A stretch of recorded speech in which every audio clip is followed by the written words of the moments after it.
Good morning, or good afternoon, or good night, whatever it happens to be for you. However you listen to the show, whenever you are able to tune in and watch and hang out with us, we're glad to have you. All in with Amy Lawrence. You are all in with Amy Lawrence. Thanks so much for showing up. And if you're here as part of the live broadcast, that's awesome. I already see a good morning from Jesse, who is in California. So it definitely is morning for him as he tunes in. And Elmer from Kansas City, he's our resident Chiefs fan. And then Ron, who's listening from Baltimore. And he actually points out that we've got multiple time zones covered across the United States, even as we begin this edition of All In. I am fired up. Got a full rundown of various topics that I want to hit today. But it dawned on me that, first of all, it's Thursday. And so we begin another weekend of the NFL preseason. It's the last weekend of the NFL preseason, which means some of the position battles like quarterbacks will be under a microscope, under a magnifying glass on this day. But also, it's the last Thursday before the NFL season kicks off. But I had said to you going back to a few weeks ago that, hey, this is your last Thursday for months without some kind of football. Well, yeah, because even as the NFL wraps up its preseason, college football is launching, and it's essentially their week 0. It's kind of funny how they do it. Week 0 and week 1 are extensions of the same weekly element on the schedule. It's weird to say, only that college football and the dates on it are kind of funny. The week 1 schedule starts August 22nd, which was the beginning of this week. I don't know why they start with this week. And it runs through September 7th. But your actual games begin on Saturday, August 29th. So typically the start of the work week in college football would be on the Monday or the Sunday. And they will have games on Sundays as well as Mondays and Thursdays. They try to imitate the NFL. They just don't get as much attention. So their best games are staged on Saturdays. So the dates on week 1, August 22nd, which of course goes back to the weekend, all the way through September 7th, which is Labor Day. And so week 1 is actually 2 weeks on the calendar. Odd, but that's how they do it. And then they settle into a different rhythm where it's more of your calendar work week. But yes, this first week 1 scatters games throughout a 2-week period. I sound like I'm contradicting myself.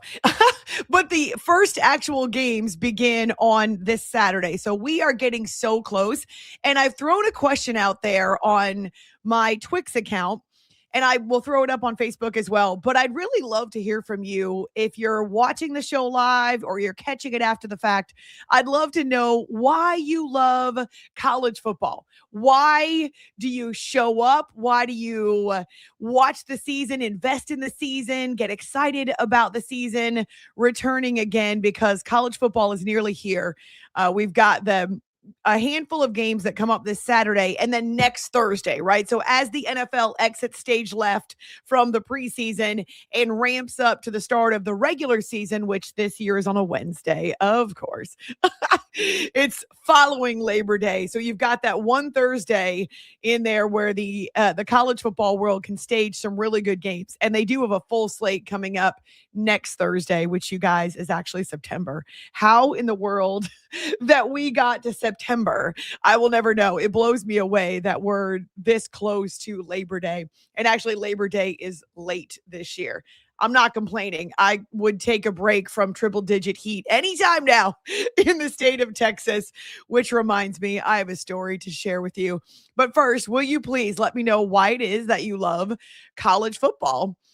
And if it's relatively new to you, I would encourage you to get in at the ground level. I know it's the Wild Wild West, and a lot of the headlines these days are about the money that athletes are making, the NIL packages from schools, but it's also so much pomp and circumstance. It's a different brand of football than the NFL, as much as many of these athletes have designs on the NFL. It's not the same as the NFL. And I feel like at times there's a little more passion, pure raw passion involved in it. Not to mention, we very often see states or entire regions of the country that are divided. That's not new. It's not party lines, though. It's loyalty lines. And you got to choose sides when it comes to college football. For instance, in the state of Alabama or in Michigan or in Texas. So, yes, college football requires an investment from its fans. But once you understand the passion and the atmosphere, the energy, the buzz, and start visiting stadiums, you recognize that it's very different. There's nothing quite like college football in the fall. And it really took me, even though I went to Syracuse University for my master's, and at the time, there were big time games that were staged at the Carrier Dome, and I really enjoyed going. I had season tickets for both football and basketball in the Carrier Dome the year that I was there. It's a lot of noise. That dome can get full, and they've set attendance records and all that jazz. But in the Northeast, it's not the same lifeblood or passion or really religion that it is in the South, the Midwest, the Southwest. And so when I spent my 4 years in Oklahoma, it was really my indoctrination into the religion that is college football. And I finally understood why people are so passionate, why people are staunchly opposed to scheduling a wedding during college football season. Though, goodness, we've had a bunch of weddings on my husband's side of the family since we got married. So we were kind of the first domino to drop. And then there were a bunch of other weddings, and one of them took place in October on what was a busy college football weekend. And that did not stop the family from watching the games at the reception. Anyway, good stuff. So college football is beloved, and people get really excited. And actually, there's a game in Dublin that will start off the schedule on Saturday, North Carolina against TCU. You've even got a ranked team playing this weekend, USC. They'll play at the Coliseum there in Los Angeles. So there are a handful of games this coming Saturday, but then Thursday kind of launches us forward into that weekly or weekend routine with a ton of games. And it's only because they can take advantage of the Thursday before the NFL dominates that Thursday. So, lot of excitement around the football season. It is here, you guys. And I'd love to hear from you again on our social media. Why do you love college football? Or if you want to weigh in on the comment section here on the YouTube stream. Okay, so before we go any further, I have to tell you about another welcome to Texas moment that I have just experienced. If you've listened to the show or you've watched the podcast or been with us for the beginning of this new adventure of ours here, All In, I have told the story about the tarantula that I found in our backyard. Goodness, maybe a month ago or so. Actually, it would have been farther back than that. But we had done a bunch of yard work, and he must have made his way out of the tall grass, and he was headed for our our bedroom. He was 2 feet from the back of the house, behind our master bedroom. So that freaked me out. I was the one that found him. I was actually in flip-flops at the time. No, I wasn't. I'd learned that lesson by now, but I was not in boots or anything like that. So I freaked out and screamed and all that jazz. My husband had to get the spider and take him out to the back of our property. And so I screamed the whole time. Spiders are the number one animal that I am most afraid of. So it was definitely an agreement that my husband and I made even before we got married. You take out the trash and you kill the spiders, and I'll do pretty much everything else. I was willing to do everything else so that he would do trash and spiders. Anyway, that tarantula was definitely a welcome to Texas moment. Well, we just had another one yesterday. So my husband and I, we play with the dogs outside some, but it's pretty hot in Texas right now, just to understate it. And we try not to go out in the afternoon, but they get very antsy, especially Flower. She's a nut. And so when it starts to get dark, we'll sometimes take them and walk out to the mailbox and let them run around for a little bit. And there's not a lot of traffic on our road. And so Flower can just kind of be off leash and we don't worry about it as much. So we go out to the mailbox around 8 o'clock last night and we're on our way back. And Daisy, our little mini Aussie, the only exercise that she ever wants to get is chasing a ball. She will chase a ball, it's a tennis ball, in the backyard or wherever else we throw it. And we have one of those launchers. It's kind of fun. She will chase that ball until she drops. And I'm not exaggerating. We actually have to cut her off and stop her because she'll have slobbered all the way down her front. She's a mess. Her feet will be green. They're normally white. They'll be green from the grass stains. She'll be ready to drop, to keel over. So we have to cut her off in this heat. Well, she thought as we're coming back from the mailbox, we get about to our, I guess you would call it our, well, it is our driveway, but our garage. So we're outside on the concrete behind our garage. And she makes a beeline around the back of the house because she's trying to convince us it's time to play ball. And she knows where the tennis ball is on the back patio. So she goes booking it around the side of the house, the backyard. We can't see what's back there. And all of a sudden she bounces backward. I mean, like almost as though she had been launched backward. She's an Australian Shepherd, even a mini, so she's pretty athletic. She can jump, and we see her bounce backward, and instantly, both my husband and I realize something is back there around the side of the house. Otherwise, she would have kept going toward the ball. So we get around the side of the house. Well, we peek around the side of the house. I, of course, am behind my husband because I'm freaked out thinking it might be another tarantula. Oh, no, bigger than that. It was, according to him, about a 3.5 foot black snake. Now, he said it was rat snake. I'll just be honest, I couldn't tell you the difference. I know what a rattlesnake is, and I've seen some of the diamond markings on snakes like a copperhead or a rattlesnake, but I don't know the difference between rat snake and racer or any other kind of snake. Copperhead, right? Not copper tone. That would be that would be stuff that you put on yourself when you go to the beach. So not that.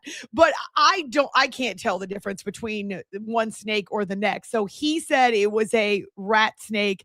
I just know that thing was black and big and racing his way away from the dog and now us.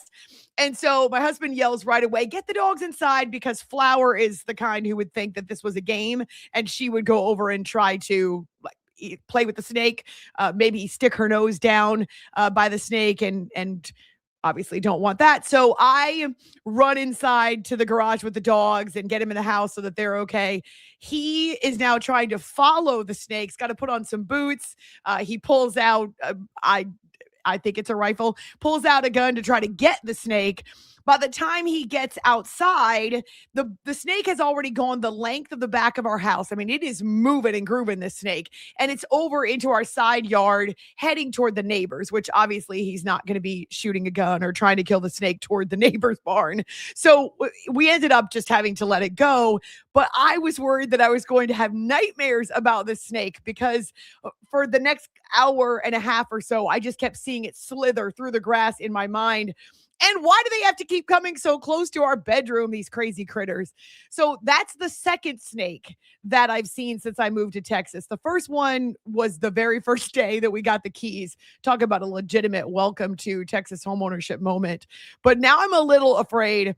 I normally do not go outside in flip-flops, but we were just going to walk to the mailbox and we have a dirt driveway, so I thought it would be okay. Oh my goodness. A reminder that you never know what is slithering in the grass in Texas or in parts of the South. So I'm a little nervous. I have not gone off the back porch out back. So we let the dogs out back and he did check before he let them out this morning.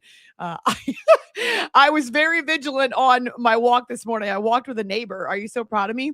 We walked for an hour because otherwise you really can't get outside in the heat in Texas in the afternoon. So I've been outside. I was very cautious. I looked around, but man, it was impossible to miss this snake because our grass is short and crispy right now. A lot of it's browning and dying.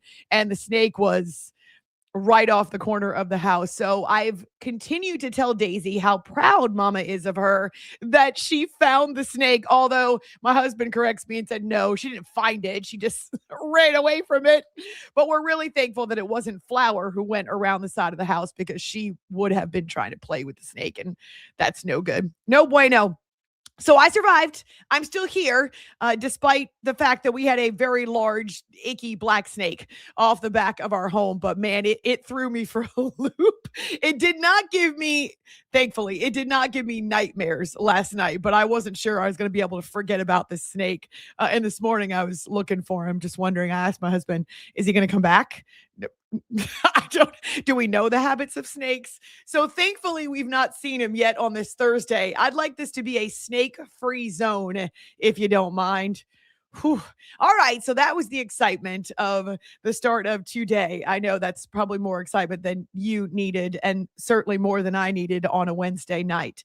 Coming up on this edition of the show, really excited, about 45 minutes from now, Sean Pendergast of Sports Radio 610, now 95.7 The Fan in Houston, will join us. And I'm really excited about this because Sean is not only well, he's a colleague now, longtime colleague, because we work for the same parent company for years. But it's been a lot of fun to have him on my shows, radio wise, going back to my late night and early morning days, and also now because the Texans are a defending AFC South champion.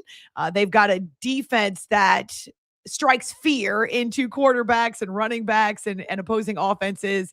And obviously, there are a lot of expectations and a bit of a hot seat under the Texans right now, considering that in the first year with CJ Stroud and oh my gosh, why am I forgetting their coach's name? I'm not quite into football mode yet. But in the first year with CJ Stroud, especially, D'Amico Ryans. Thank you. Yes, thank you. I was thinking DeMario. Like, no, that's not it. He's plays for the Saints. So yes, D'Amico Ryan. So in the first year with the two of them, you saw them blow expectations out of the water, and you saw these Texans not only end up with just this incredible excitement and buzz around their defense, plus the fact that they were a team that went to the playoffs early on. They were considered to be ahead of schedule, if you will, in 2024. And the revelation that was CJ Stroud and all the excitement that came with him, awesome. So they finished up 10-7 that year, and they were in their division 5-1. Now that maybe doesn't speak volumes about the AFC South because they were the only team above 500. But we were really excited to see them kind of break out, and Texans fans had been desperate for a winner after a bunch of years of kicking around. I mean, they had gotten to the playoffs, but just hadn't been able to break through. So could this be the next era and a sign of things to come for the Houston Texans? So then in 2025, I shouldn't have said they went to the playoffs. They didn't end up winning the division last year. They battled with the Jacksonville Jaguars. But what we saw is that even as they finished the season on a 9-game win streak and did go back and forth with the Jags, it was the defense that really set the tone. They didn't get a lot of that same sneak attack, if you will, explosiveness with the Texans offense. I know they've dealt with injuries, of course, especially to their wide receiver core. And they have another one this year that they have to navigate. But they did end up with 12 wins last year. And a lot of it was because of that defense. And so how do they now in year 3? And throughout the course of the offseason, I heard it a lot because I do some local work in Houston. And because we're here just by proximity, I know that there were a lot of people asking the question of whether or not they should move on from CJ Stroud, which I think is ridiculous. Honestly, I don't think they've gotten to the point where they need to be impatient. If he goes through another season and you don't see the flashes and the command and getting more settled and comfortable, and if they don't protect him, right? So they've got to have a stout offensive line in front of him. The defense is one thing, and it can carry a lot of weight and pack a huge punch, but you've got to have the offense to go along with. And the way they finished up last season with some of the, we'll call them tough, maybe that's understating it, offensive performances by the Texans, there was a lot of chatter about whether or not CJ Stroud was a bust, which goodness, way too early and way too strong. A lot of NFL QBs have told me or will say that it generally takes about 3 years for a young quarterback to get comfortable in any kind of an NFL system, even if he played in a pro set style of offense in college. And so this is a really important year for CJ Stroud, for the offense. Can they stay healthy? They've had a bit of a revolving door of receivers around CJ. Just ask Patrick Mahomes what that's like. That can always be a challenge too. And so there's a lot of pressure. It's I would say a relatively hot seat under both the coach and the quarterback, though they love D'Amico in Houston because he's one of theirs. So we'll talk to Sean at the top of next hour, but straight ahead, this is kind of interesting, maybe not a surprise, but the domino effect is what intrigues me as the NFL becomes the first to make another move. Will we see sports follow suit? And also, why do you love college football? It's a great opportunity for you to connect with us on social media or during our live chat here on the YouTube stream. Happy Thursday to you. You're all in. I'm all in. I'm Amy Lawrence here on YouTube and the Rogue Media Network.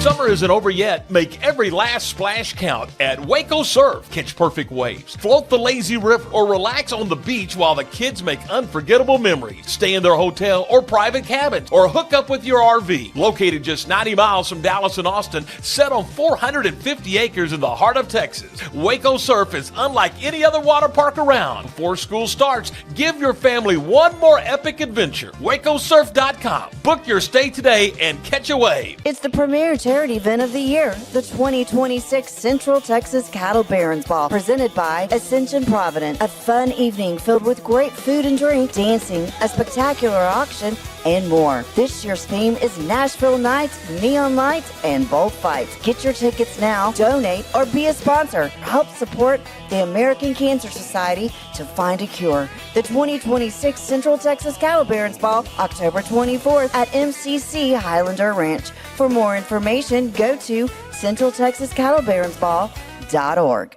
Enjoy a quiet atmosphere with beautiful river views at the Brazos Landing, located in Waco along the Brazos River across from McLean Stadium.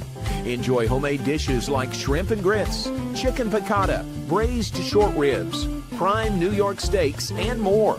Plus, enjoy a delicious dessert like creme brulee or key lime pie.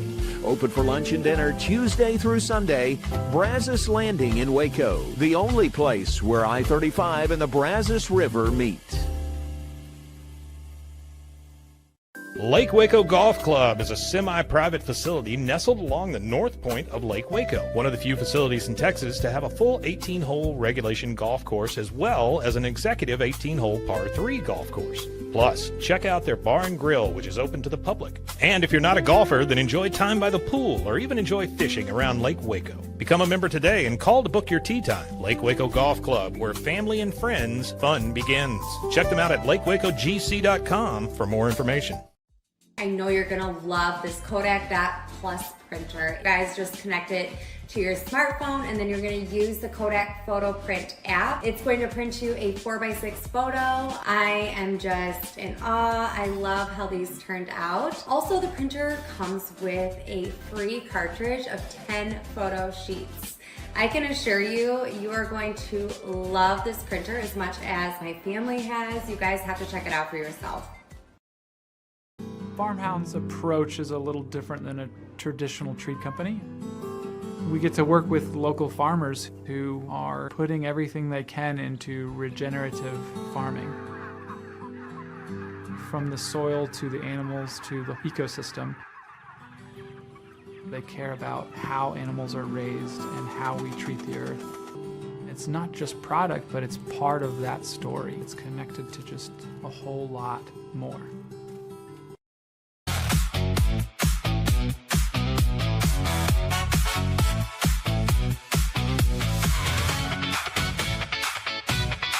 See what happens when you don't turn on your microphone? I don't know why I touch it, but it's funny. Every single time that happens, it's a habit because I always turn my own mic on and off when I'm doing radio. Whenever I start talking and nothing comes out or there's no sound, I realize, oh great, that was on camera. There goes the perfect show. I can't do anything to fix that. And I just want you to know, while Zach pulls clips from the full show and we post them on social, you can check it all out on our YouTube channel. He does not go through and edit the show. So what you see is what you get. We don't have time for that. Nobody's got time for that, to go through and edit the show. So it's live here, and then this is turned around and packaged separately by hour on your favorite podcast platform. And actually, we have a new one that I can share with you. I didn't even tell producer Zach, but I will at some point. Maybe we'll do it next hour. But we've got a new podcast platform available where you can get all of your content for free. It's not just my show. It's our Rogue Media Network app. And there's a lot of content on there, really anything your heart desires. So bunch of different places that you can grab the show after the fact as a podcast, whether audio or video, but we do not go through and take out all of my faux pas. So when I make a mistake, I just got to own it. Or when I start talking and I don't have my mic on, oh, well, you can see it. Take two. There goes the perfect show. All right. So this is not a huge surprise if you follow the NFL on a regular basis like I do, or if you understand the challenge that has always been there for the NFL to hold any type of all-star event. It's different from other sports in a lot of ways because you can't stop the NFL season when you've got the push and pull already between the owners and the Players Association. Owners and the commissioner, they've made it their stated goal to add an 18th regular season game. Even 17 took quite the maneuvering and the finagling and the negotiating with the union to shoehorn that in, a 17th regular season game. But they're determined to move to 18, which will mean an extra bye week and the season's longer. The Super Bowl this year is Valentine's Day, which is the latest it's ever been. And once they add an 18th regular season game and another bye week, which is what has to happen in order to make the scheduling work, that Super Bowl is going to be even later. For heaven's sakes, the Super Bowl is going to be on President's Weekend. Now, that doesn't bother the NFL, but it does bother the union because you're asking athletes and coaches to give up even more of their time.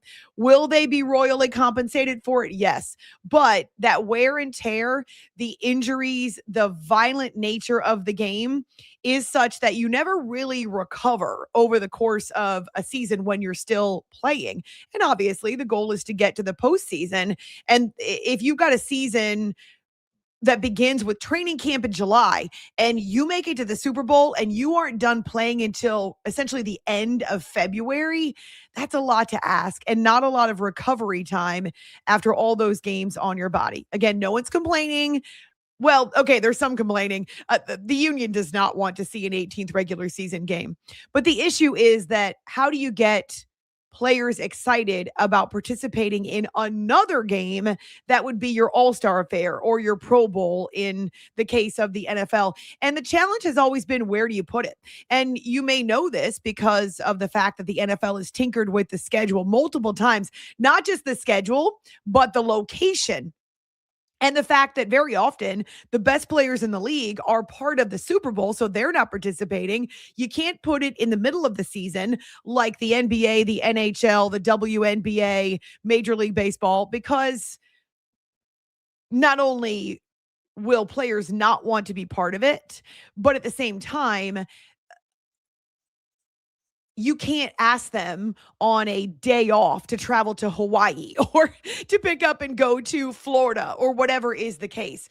They are very much creatures of habit, as are many athletes, and their game weeks are so intense about preparation for the game to come. You cannot stop the season in the middle and say, okay, here's our all-star break, because you're going to have, for the most part, the vast majority of players coming up with some kind of an injury that will keep them from making that trip to Hawaii or participating in another game where they're taking the extra risk that they might get injured. So it's not feasible or a good idea to stage the Pro Bowl during the middle of the season, which meant that the NFL has done it late, like in between Championship Sunday and Super Bowl, or they've done it after the Super Bowl the following weekend. And there are times where, especially when it was in Hawaii, where Pro Bowlers, it is considered an honor, would take their families on a vacation. So it wasn't so much about the game necessarily or the festivities. It was really more about the fact that they had a chance to take their families to Hawaii, in many cases,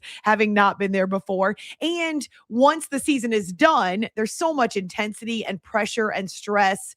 And as I say, just the workload on these athletes and coaches during the course of a season, that to try to let your guard down and take a breath and take a break just doesn't fit the mode that they're in for the vast majority of the NFL season. Though bye weeks are great, and you will see guys often be so thankful for a bye week. They can spend more time with family. Maybe they do even travel, although not many of them. They don't get a lot of days off over a bye week, maybe an extra one or two.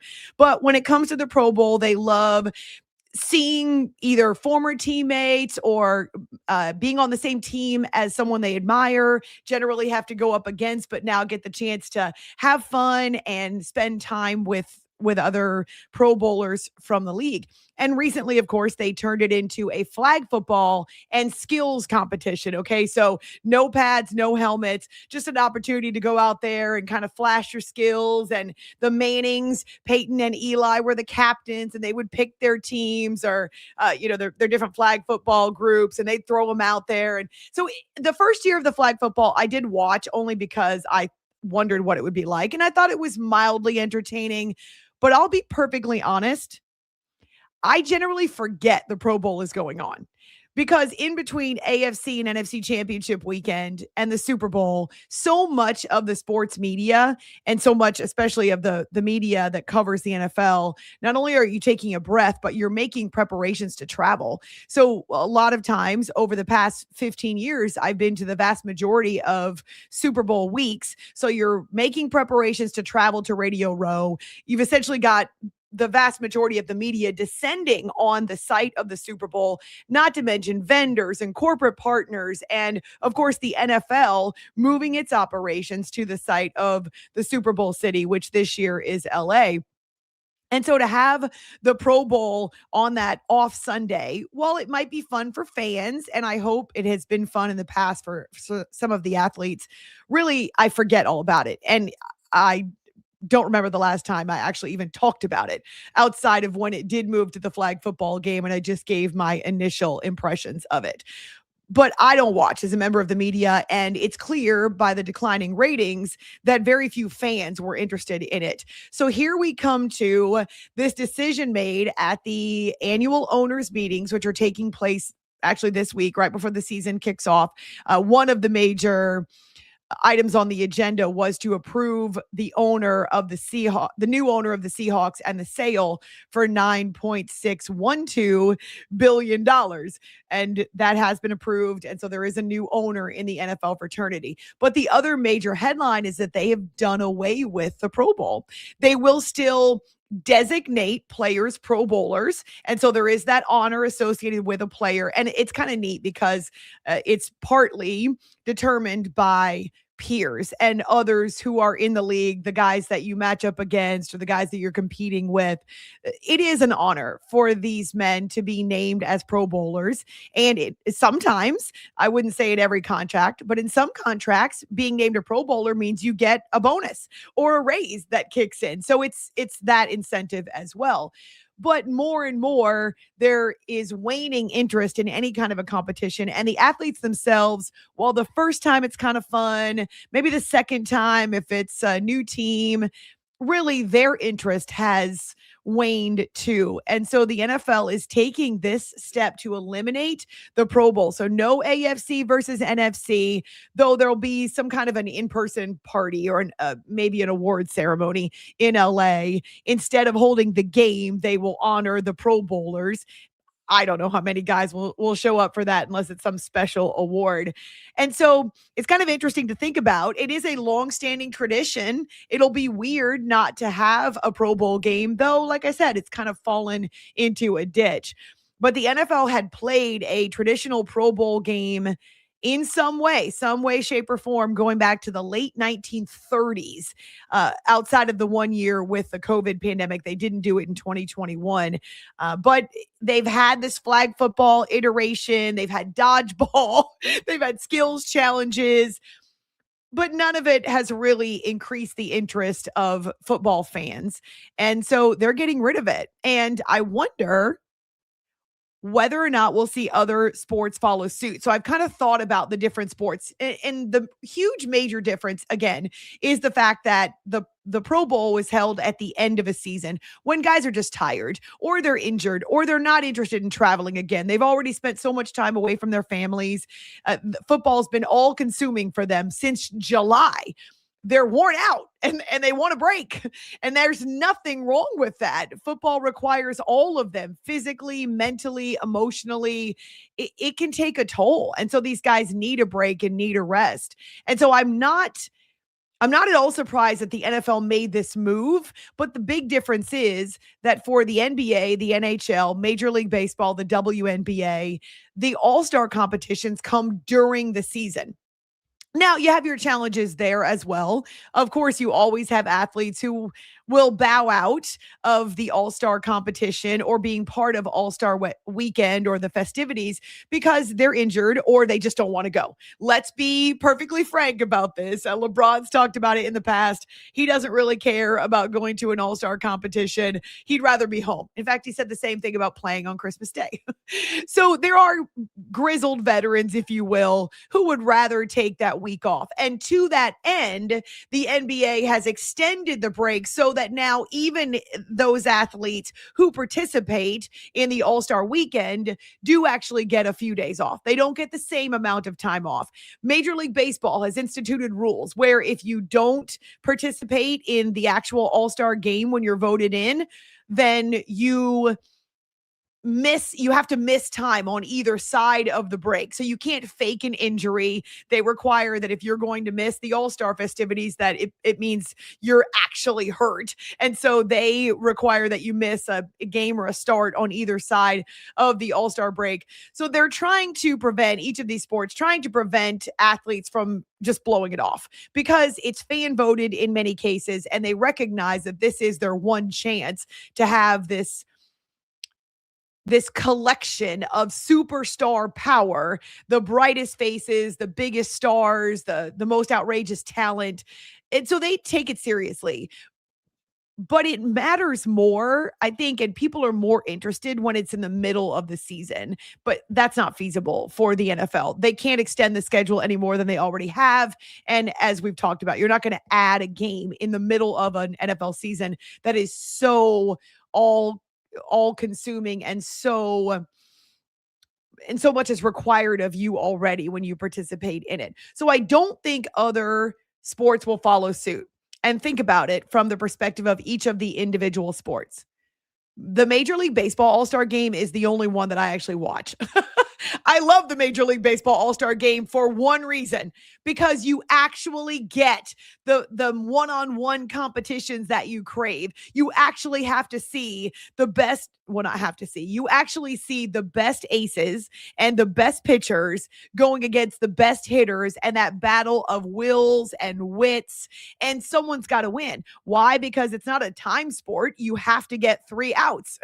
3 outs at the top of the inning, 3 outs at the bottom of the inning. So even though they may not be trying quite as hard, you still have to get through the game, which means they've still got to play a competition that somewhat resembles what you might see on your average Thursday, Friday, Saturday, MLB weekend. So the game itself in Major League Baseball resembles more of an actual competition than any of the other All-Star festivities. I don't watch the NBA because I don't want to see and they've tinkered with the format. I don't want to see teams score 450 points over the course of 4 quarters, or the way they do it now, they break it up. And so you're supposed to win each quarter, and they've tweaked the format so many times that it's not that I can't. I choose not to follow all the various tweaks they've made because it gets too complicated. If you have to explain to someone your format, it's just not worth the investment. But I do love that the NBA puts on a show. meaning they have celebrities in whatever city they go to. There's celebrities from all walks of life, music and movie stars and other athletes. It's still a place to be seen, if you will. So it's quite a party. That makes the NBA All-Star festivities worth it. And the fact that you do get some of these really cool moments where you might have superstars that never play together getting an opportunity to run up and down the court. But there's no defense in it. And it's almost an insult to us that we should think this in any way resembles actual basketball. Although I guess some would tell you in the NBA that when you get to about February, there's not a whole lot of defense being played anyway. But it is kind of fun to see some of these guys on the same rosters and the same teams that you wouldn't normally get over the course of the regular season. And again, it's a party. They make a ton of money. Everywhere the All-Star game lands, there's a bunch of money made, not only because of the people who show up to be seen, but the various performances. And I remember one time, I think it was Orlando, where they hosted the All-Star game and you got Cirque du Soleil doing the introductions. So it's a big attraction outside of basketball, and they're not going to get rid of that party. When it comes to the NHL, it's not quite as much of a party, but it definitely is a festivity or a weekend that the players enjoy because they get a chance again to kind of take it easy. The intensity wanes for a second. They get to go through some of these fun competitions where they show off their individual skills, like the hardest shot and the quickest skate, those types of things. I actually enjoy the skills competitions too. And then thinking about the All-Star weekend for WNBA, I think there's still a lot of novelty with it.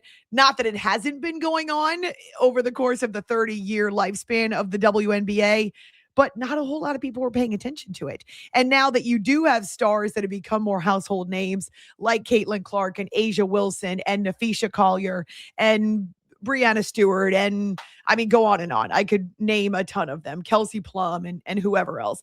So it's more fun, I think, because there's more fans now invested and it's actually become an event that people want to see. So it's almost in its second wind, if you will, where it was definitely going on, but not as many people were paying attention. So I don't think we're going to see the other sports follow suit simply because they've found a format for the most part that works for the sport in the middle of the season. And because the seasons are so long and because in the NBA and the NHL specifically, you play 82 games. In Major League Baseball, for heaven's sakes, it's double that. It's actually a nice break for them. And because the respective leagues have turned it into a break where if you're not selected to the All-Star game or you're not participating in a skills competition, well, you can go hang out with your family. You can get away from the grind for a few days. The athletes do appreciate it. But you try to hold that in June when the finals are done, and yeah, peace out. Most of the athletes, especially those that aren't in the playoffs, are not going to come back and participate. And the ones that are in the playoffs just logged all these extra games, and it probably took a physical toll, and they're not interested in participating either. I do understand why the NFL took this step. I do not think other sports will follow because just by the nature of the beast, they've managed to find the right niche and the right timing for their all-star breaks, whereas the NFL has struggled with that now for the last few years, where athletes are less and less inclined to make it a priority. I don't think I'll miss it. I'm not sure if you'll miss it. I don't think I'll miss it. Glad to have you with us on this Thursday. We're asking you, as we're on the cusp of the college football season kicking off, week 1, air quotations, week 1 is this weekend all the way through Labor Day. That's their week 1. They spread it out because there's not as much competition with the NFL. But if you're excited and you are feeling the buzz and the energy about college football, I want to know from you, why do you love it? So you can reach out on our live stream. See, this is what happens when I touch the camera. I point and the whole thing shakes. You can find us on our live stream, or if you're listening and watching after the fact, we've got various ways that you can connect with us on our social media. And actually, we're in the process of beefing up some of our social media. I've seen a lot of new traffic on our Instagram account. And so we're grateful that many of you are choosing to make that one of your social media visits as well. But why do you love college football? Good question. Heading up toward the top of the hour when Sean Pendergast will join us from Houston. And straight ahead, a cringeworthy moment for the NFL. They would like the league as a whole, the league brain trust, they would like for us to all focus on the big headline, the news dump that the Pro Bowl is going away. But there is another story that is extremely embarrassing. And when it includes body cam footage, it's even worse. You're listening, you're watching, you're hanging out. It's All In with Amy Lawrence here on YouTube and the Rogue Media Network.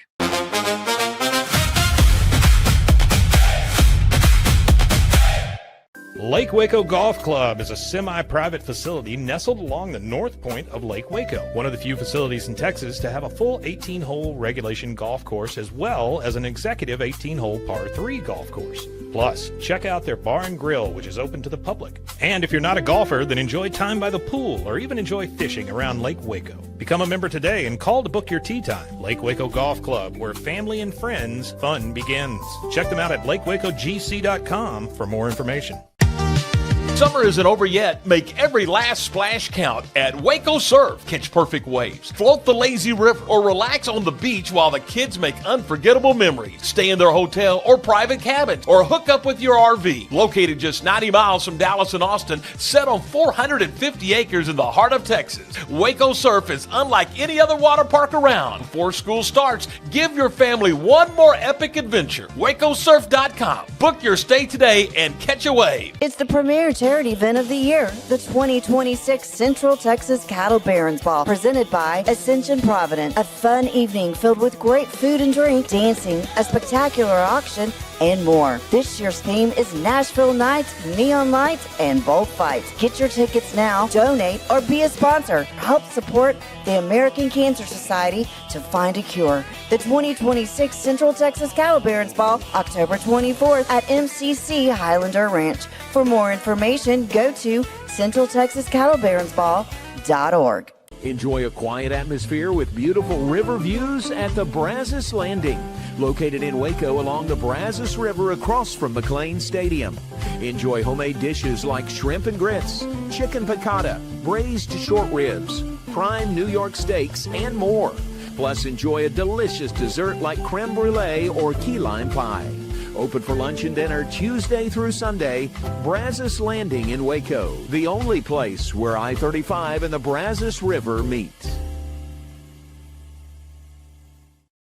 For 75 years, Nalgene Outdoor has been your trusted companion, fueling adventures and helping protect the planet. We're committed to reducing waste, improving access to clean water, and providing simple, safe, and sustainable products for you and your family. No gimmicks, just durable, well-designed bottles built to last. Join us in our mission to amplify life, not complicate it. Because at Nalgene, what goes into our bottles matters as much as the adventures they fuel. Explore more at nalgene.com. That's NALGENE.com. When you learn a language with Babbel, you start a journey that takes you further and further. Anytime and anywhere you wish. It's easy and fun.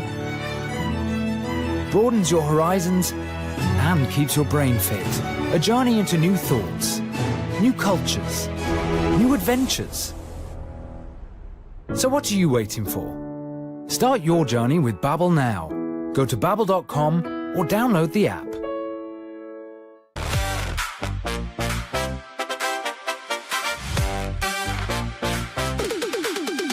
I'm feeling a little more extra energy, a little zest on this Thursday morning because I actually got up and walked with a friend. I am not a morning person, so to get up about an hour earlier to be able to get outside in the thick humidity and walk, there's a chance of rain in the forecast. So far, nothing. We thought we might get some overnight. Negative. The yard is continuing to brown up nice and crispy. But I did get up and I walked, and it wasn't terrible. I managed to get about a half a cup of coffee before I walked out the door. She was early. She was 7 minutes early. Oh, no. I had planned it down to the second when I was going to walk outside and meet her. But she was fine with waiting. So we walked and it was good. And it gave me some extra juice. Then I got back in the house and was able to drink my coffee. So woo, double whammy. I don't think I can do it every day. I kind of cherish that extra hour of sleep. But it was nice to be outside before it was 479 degrees. Thanks for hanging out with us here, All In with Amy Lawrence, asking you, why do you love college football? And I'm looking forward to sharing some of your answers. We're seeing them in our live chat, and also some of you weighing in on the cancellation of the NFL's Pro Bowl games, or actual Pro Bowl festivities. There will be honors. There will be no competitive game, as competitive as it was, according to the head of the union, just indicating that they're not real interested in having competitive play after the postseason is done, or once the season is done, for those teams that don't make it. And I understand you're just worn out. So that headline, maybe not, strategically dropped in order to cover up the other major questions for Roger Goodell and some of the owners at these owners meetings that are taking place in Northern California. Roger Goodell couldn't escape, though. He was asked about the arrest of Niners owner Jed York. And not only is he the owner, the majority owner since 24, but he's been the CEO of that franchise going back to 08, I believe. So he's one of the established names and faces and personalities at these owners meetings. So right now, all that Roger Goodell would say is, we're reviewing the whole situation under our personal conduct policy. And I told you earlier this week that if they believe that there's fire where there was smoke and that they need to discipline Jed York, they will do it. Roger Goodell has that authority, even though he does work for the owners. He's essentially the CEO of the NFL, but he works for the owners. They're a little oligarchy, those owners. He's allowed to, if he believes it's warranted, under their bylaws, he's allowed to discipline an owner. And he's done it in the past. Like the most recent one, I think, is that Colts owner Jim Irsay, who has since passed away, got suspended and fined for 6 games.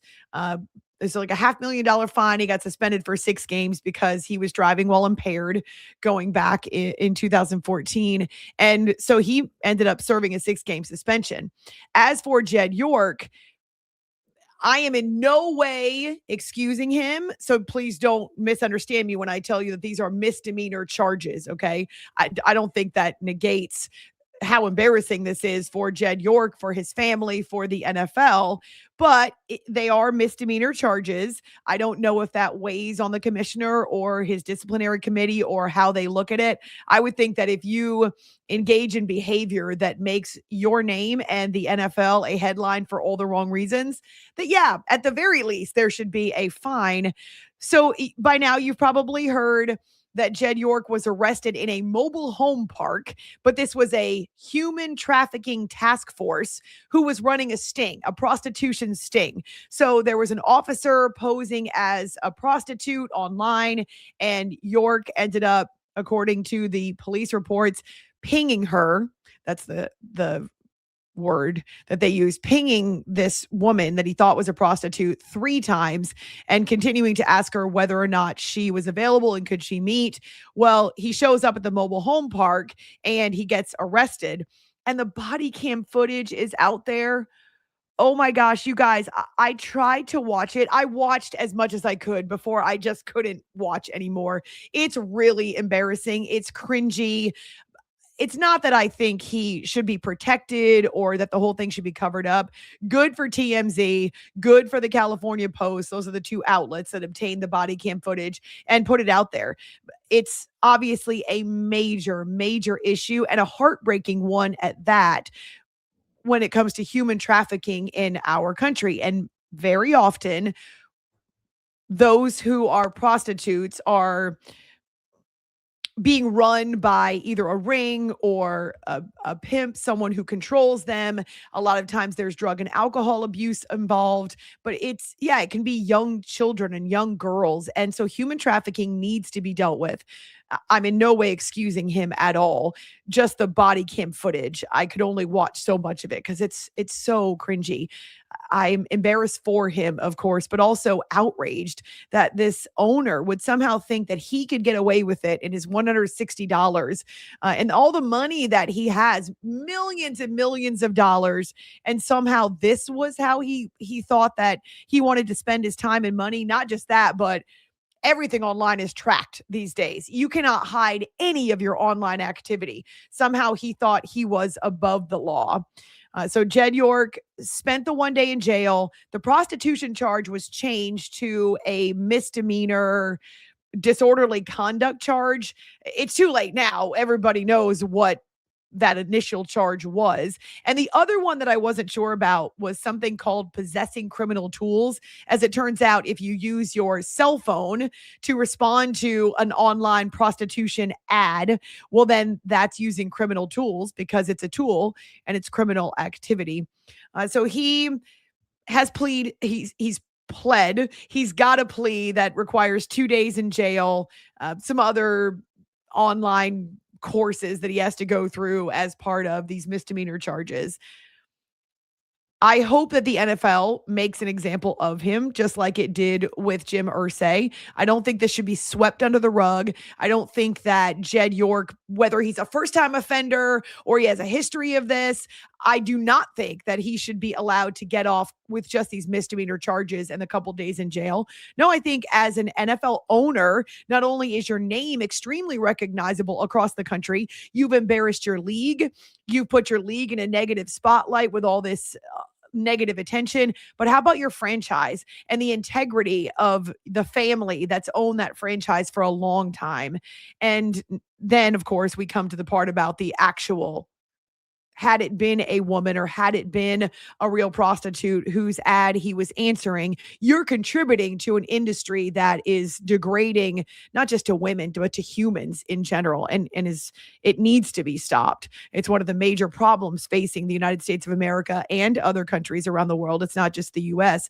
And sadly, because there's such a voracious appetite, human trafficking continues to flourish. And so he should be made an example of, regardless of the misdemeanor charges. There's no way that he should be able to sweep this under the rug, nor should the NFL ignore it. Now, some of you may think back to the Bob Kraft situation. Of course, our legal process has rules and has them for a reason. And I would tell you this, every single time an issue like this one comes up, I would rather that one or two guilty people go free than to ever have someone whose human rights and legal rights have been violated, who could potentially be innocent, be jailed and be behind bars. And yeah, the Bob Kraft situation is a sticky one because he was investigated but not punished by the NFL. He got arrested, and I talked about it on my radio shows at the time, in 2019 in Florida because he was accused of paying for sex with a woman who was doing a massage. Okay, so he was in a massage parlor. There were hidden cameras that had been installed. Because those hidden cameras were illegal, and because Bob Kraft and other customers were not told that there were cameras in these massage rooms, the whole thing got thrown out. The investigation was based on illegal evidence, or evidence that was obtained illegally. Does that mean that he did nothing wrong? No, but it does mean that you need to follow the legal process. And again, the legal process is there to protect people's rights.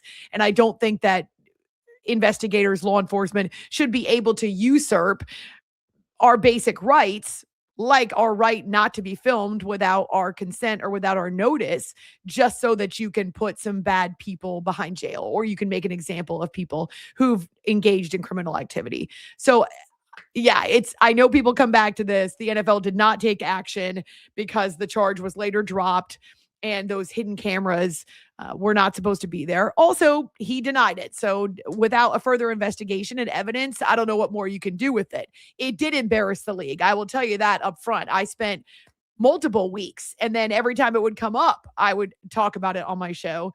But in this case, Jed York, we know he's pled guilty. He's trying to get this to disappear quickly, serving the 2 days in jail. The NFL can't afford to allow this to fade away and to be lost in the news cycle that spins so furiously. No, Jed York needs to pay a fine. And I do believe, as an owner in the NFL, with the millions and millions of dollars that he represents and what his franchise represents, the earnings power and the notoriety and the attention the NFL gets, that to whom much is given, much more should be required. He's an owner. He should be held to a higher standard than should average Joe and June middle class American. So we'll wait to see what happens there. But goodness, the body cam footage. These days, nothing is private. I'm glad that law enforcement have to wear body cameras. I think that's important for their protection, but also for the protection of those whom they arrest or stop. But again, now you see everything. There's really nothing that's ever going to be sacred, for better or for worse. And TMZ is the master at obtaining this kind of footage before anyone else does. So we'll wait to see the fallout and how Roger Goodell and the NFL proceed. But yeah, no matter how much they'd like it to go away, it's not going to be that simple. Really quickly, breaking news coming out of the Pacific Northwest. And we had talked about the Seahawks and given you a in-depth season preview with our friend Greg Bell, who joined us on our Hump Show, our Wednesday show. Great stuff with Greg. I learned something new from him every time. So go back and watch that conversation with Greg. But the Seahawks are giving Leonard Williams a 3-year, $90 million contract extension. So now he's among the NFL's highest paid defenders. $56 million guaranteed as part of the deal, according to sources across the board, ESPN, NFL Network. He was about to become a free agent following this season, but he's really critical to what they do. Not only the leadership and the understanding of how that D-line should work, but the nuances of Mike McDonald's defense. So Leonard Williams, the latest to sign a contract even before the season kicks off. All right, that's 1 hour in the books. Whoa. As soon as we return to start our second hour, really excited, Sean Pendergast, who's a longtime host in the Houston area, will join us. We're colleagues of sorts, but mostly it's been great to develop a friendship with him over years of having him on my radio show, going back to CBS Sports. We're glad to have you with us. Why do you love college football? That's the question. And you can find us here on the chat during the YouTube live stream, or you can find us on our social media, a variety of ways. It's terrific to connect with you. And yeah, it's time to buckle up because we've got a great season just ahead in both college and pro football. Thanks for being all in here on YouTube and the Rogue Media Network.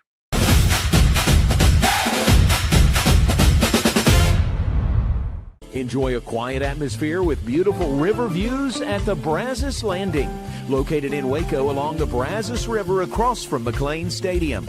Enjoy homemade dishes like shrimp and grits, chicken piccata, braised short ribs, prime New York steaks, and more. Plus, enjoy a delicious dessert like creme brulee or key lime pie. Open for lunch and dinner Tuesday through Sunday. Brazos Landing in Waco, the only place where I-35 and the Brazos River meet. Lake Waco Golf Club is a semi-private facility nestled along the north point of Lake Waco, one of the few facilities in Texas to have a full 18-hole regulation golf course as well as an executive 18-hole par 3 golf course. Plus, check out their bar and grill, which is open to the public. And if you're not a golfer, then enjoy time by the pool or even enjoy fishing around Lake Waco. Become a member today and call to book your tee time. Lake Waco Golf Club, where family and friends fun begins. Check them out at lakewacogc.com for more information.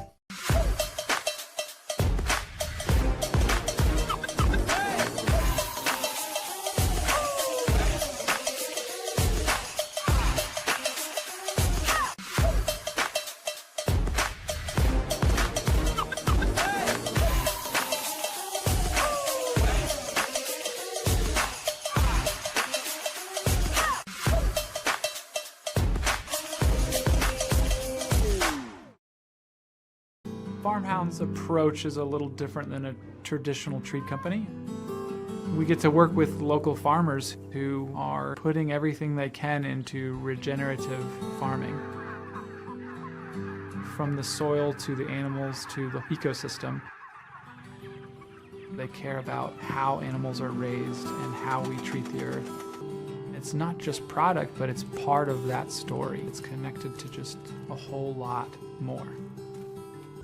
Tervis is all about staying hydrated with style and durability. You can trust Tervis tumblers to keep your drinks the perfect temperature, hot or cold, for hours.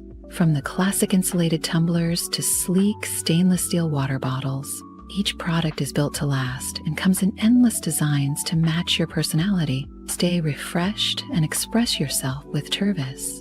Visit Tervis.com today and find your perfect tumbler.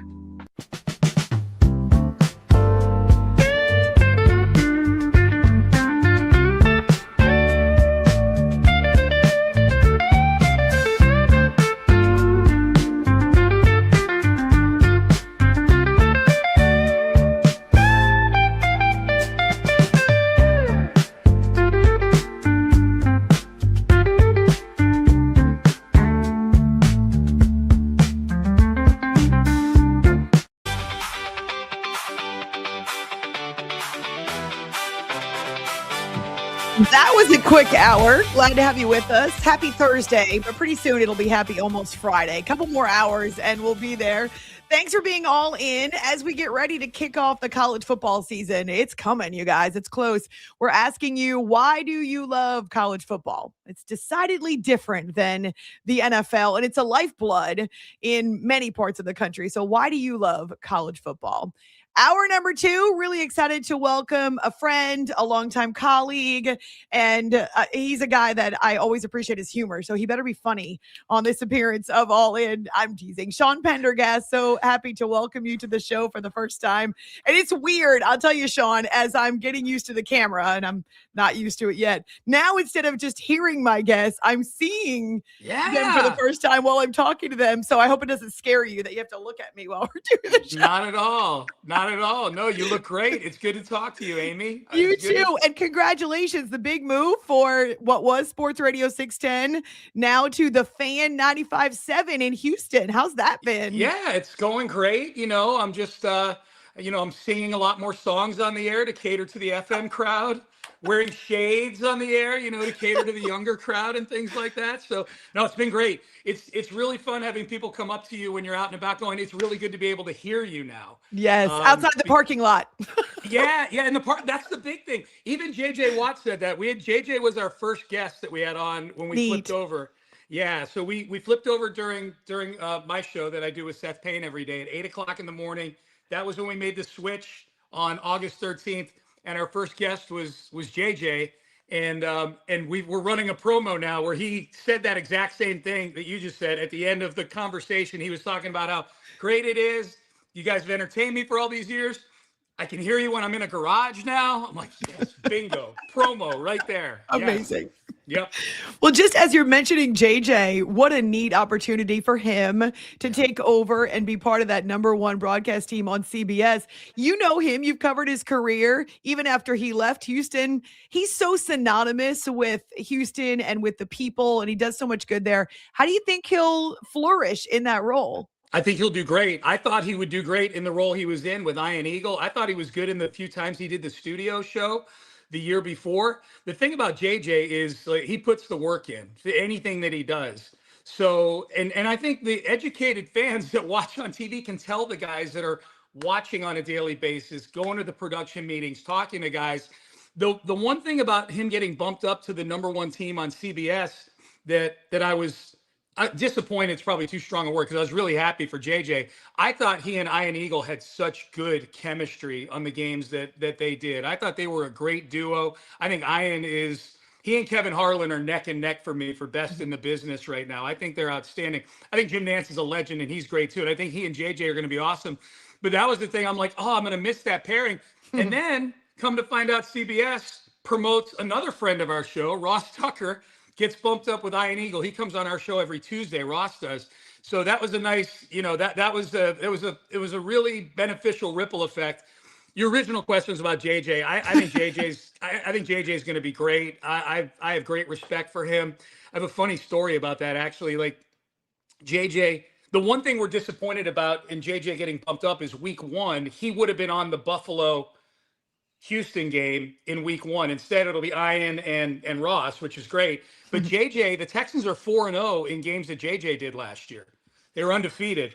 It was funny. One of the games that he did was at NRG Stadium, and it was the game against Jacksonville where Davis Mills was the quarterback, and they came back from down 19 points in the fourth quarter. Davis had that run to win the game. And I came down the press box in NRG's on the 8th floor, the very top of the stadium, and so is the announce booth. So JJ and I both got out of separate elevators at the same time and ran into each other in the lobby to go back. And JJ does some post-game stuff for CBS, like on CBS HQ and things like that, just what he saw during the game. And we bumped into each other in the lobby, and he says to me, he's like, man, he's like, I had the whole thing written out, ready to go. And then the Texans come back from down 19. I had to rip everything up. Does that happen a lot? Oh, you were a player. You know how often that does not happen, but you got to be ready to pivot, man. So I thought that was funny. He's going to be great. I think he's going to be outstanding.